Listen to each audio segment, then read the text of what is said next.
இடம்பொருள் நேயர்களுக்கு வணக்கம். பாக்யலட்சுமி சீரியல்ல கோபிக்கு தான் வந்து பாத்தீங்கன்னா மாத்தி அடி கிடைக்க நமக்கு ஒரு பக்கம் சந்தோஷமா இருக்கு.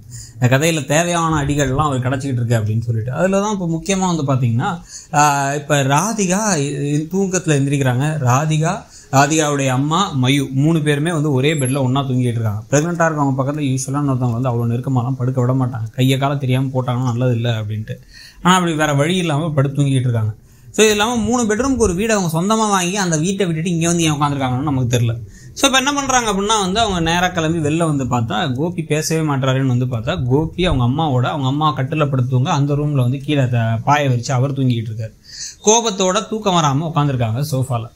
இதுக்கு நடுவில் காலையில் வந்து பார்த்தீங்க அப்படின்னா வந்து இப்போ பாக்கியாவுக்கு ஏதோ வந்து ஒரு பிரச்சனைன்னு கால் வந்துட்டே இருக்காங்க ரெஸ்டாரண்ட்லேருந்து. என்னென்னு வந்து பார்த்தா கிரைண்டர் புதுசாக வாங்கினது ஒர்க் ஆகலாங்கிறாங்க. எல்லாம் பதறி போய் சீக்கிரம் மாவரைக்கணும், உடனே வாங்கங்கிறாங்க அப்படின்னு உடனே நான் கிளம்பி போகிறேன் அப்படின்னு அவங்க வேகமாக கிளம்பி போகிறாங்க. வீட்டை வந்து அமிர்தா வந்து நானே பார்த்துக்கிறேன் அப்படின்னாலும் இல்லை நான் வந்துடுறேன்னு சொல்லிட்டு கிளம்பி போகிறாங்க. போகிற வழியில் வாக்கிங் போகிற ஈஸ்வரியை பார்த்து நீங்கள் கொஞ்சம் ரெஸ்ட் எடுத்துருக்கலாமே அத்தை அப்படின்னா பக்கத்தில் கோபி முறைச்சிட்டே நிற்கிறாரு. இன்னும் இவ்வளோ சீக்கிரமாக கிளம்பி இந்த பொண்ணு எங்கே போகுது அப்படிங்கிற மாதிரி. உடனே வந்து இப்போ இவங்க என்ன சொல்கிறாங்கன்னா ரெஸ்டாரண்ட்டில் ஒரு பிரச்சனை, நான் தான் பார்க்கணும், செல்வி தான் கால் பண்ணதே, அதனால் வந்து நான் உடனே போய் பார்க்குறேன், நான் பார்த்து வரேன்னு கிளம்ப.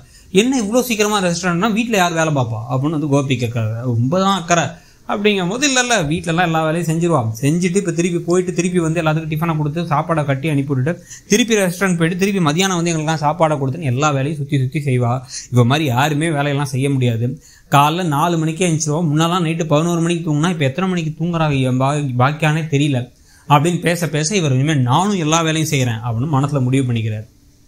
வீட்டுக்கு வந்தோன்னா அங்கே ஏற்கனவே வந்து கமலா மயு ராதிகா எல்லாம் சாப்பிட்றத பார்த்துட்டு இவர் வந்து நானே எங்கள் அம்மாவுக்கு வந்து சமைச்சு கொடுக்குறேன் அப்படின்னு என்ன பண்ணுறாருன்னா வந்து குடுன்னு உள்ளார போயிட்டு தோசை ஊற்றுறேன் அப்படின்னு கிளம்பி போகிறாரு. தோசை ஊற்றுறேங்கிற பேரில் வந்து எல்லாத்தையும் பிச்சு அவர் விட்டுகிட்டே இருக்க.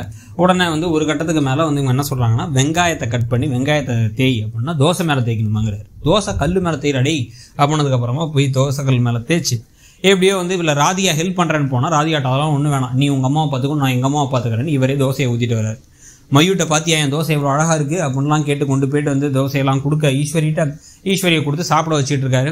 சாப்பிட வைக்கும் பொழுதே இந்த பக்கம் ராதிகா புலம்ப ஆரம்பிச்சிட்டாங்க. அதாவது எனக்கு வேலை செய்யலைங்கிறதெல்லாம் தாண்டி இவர் என்கிட்ட பேசவே மாட்டுறாரு. அந்த வீட்டில் அத்தனை பேர் இருக்கும்பொழுது தான் என்கிட்ட பேசிக்கிட்டு இருப்பாரு. இப்போ இந்த வீட்டில் ஏதோ என்ன எதிரியை பார்த்த மாதிரி பார்க்குறாரு அப்படின்னு சொல்லிட்டு இருக்கும் போதே ஈஸ்வரி இப்போ டக்குன்னு வந்து என்ன சொல்கிறாங்க அப்படின்னா, என்ன என் பையனை பற்றி தான் புலம்பிகிட்டு இருக்கியா, உன்கிட்ட பேசுகிறதே இல்லை, உன்னை கண்டுக்கிறதே இல்லை அப்படிங்கிறத பற்றி தானே யோசிச்சுட்டு இருக்க. இது இப்படியே தொடரதான் போகுது. இதுக்கப்புறம் என்ன ஆகும் அப்படின்னு வந்து பார்த்தோன்னா கொஞ்சம் கொஞ்சமாக உன்னையும் உங்கள் அம்மாவையும் பற்றி சுயரூபம் அவனுக்கு தெரிய இதையா கல்யாணம் பண்ண அப்படின்னு சொல்லிட்டு உன்னை விட்டு விலகி என் கூட வந்துடுவான், நானும் என் பையனும் சேர்ந்து திருப்பி எங்கள் வீட்டுக்கே போயிடுவோம் அப்படிங்கிறாங்க. யாருமா நீங்கள்லாம் அப்படின்னு இருந்துச்சு. நமக்கு ஒன்றும் புரியவே இல்லைன்னு வச்சுக்கோங்க. அதிர்ச்சி ஆகிட்டாங்க ராதிகா. இப்படி தான் நடந்துடும் போகிறோன்னு அவங்களுக்கு ஒரு பயமும் வேறு வந்துருச்சு.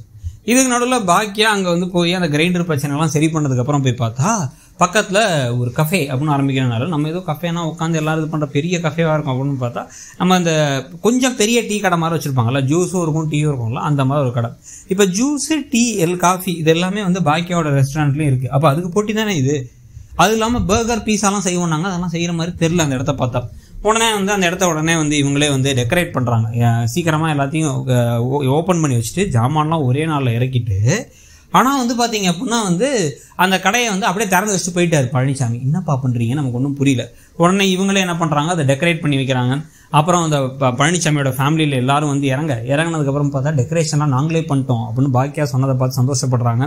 உடனே விமல் வேற வந்து வீட்டில் இருக்கவங்கலாம் வரலையா அப்படின்னு இனியாவுக்காக கேட்க அவங்களெல்லாம் வந்து பழனிசாமி சார் தான் கூப்பிடலையே அப்படின்னு சொன்ன உடனே அவர் ஐயோ இல்லை மேடம் அப்படி இல்லை மேடம் அப்படின்னு சமாளிக்கிறதோட நீங்கள் எபிசோட் முடிஞ்சு. ஸோ பழனிசாமியும் பாக்கியாவும் அடுத்தடுத்து பக்கத்து கடைகள் வச்சிருக்காங்கிறத பற்றியும் இந்த கதை போகிற போக்கையும் பற்றியும் ஈஸ்வரி சொன்ன வார்த்தையை பற்றி உங்க கருத்து என்னங்கிறத சொல்லுங்க. தேங்க்ஸ். இடம்பொருள் நேயர்களுக்கு வணக்கம்.